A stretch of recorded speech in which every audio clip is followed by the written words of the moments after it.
can now charge consumers extra for using a credit card. Merchants have always paid fees for credit card use, but a recent court ruling now says they can pass it on to customers as much as 4% surcharge. But here's a catch. Maine is one of only 10 states that have laws prohibiting these surcharges. Merchants, particularly those in the restaurant business, say they're getting slammed by the credit card fees. For every transaction made with a credit or debit card, the business has to pay anywhere between 2 and 3.5%, adding up to a significant expense each month. And now some of those businesses are fighting back.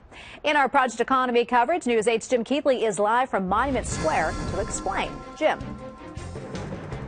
Well, Tracy, this revolt of sorts is really happening in big cities like New York, where restaurant owners are boycotting the credit card companies by going cash only, and their customers are happy to oblige. Now, we checked in with a few food establishments here in Maine to see if this big city trend will make its way here. Chris Horton has been in business for 14 years. She owns a specialty food shop at the Public Market House in Portland, which was pretty busy during the lunch rush today.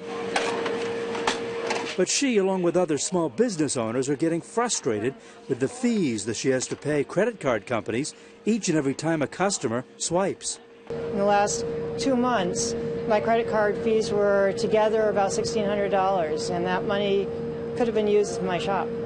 I think that it is outrageous. It seems to be uncontrolled, and the burden is put on us, not the consumer or the credit card company.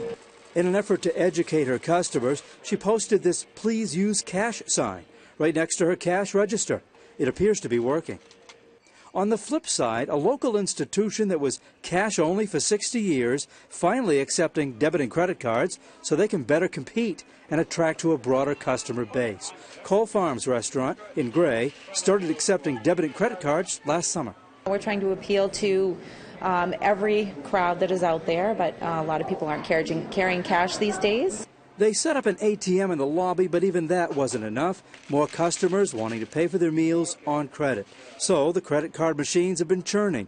And even though there are fees attached, this restaurant is hoping a mix of cash and credit customers will pay off in the end.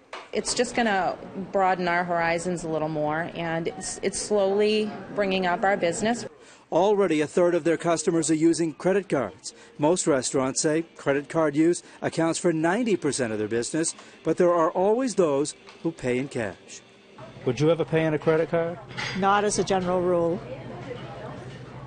Generally, we use cash. We're from the old school.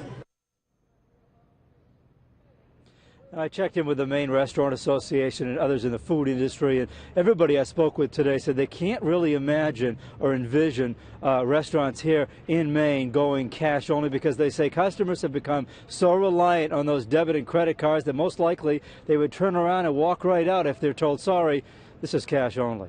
So we're live in Portland. Jim Keithley, News 8. How credit card payments work.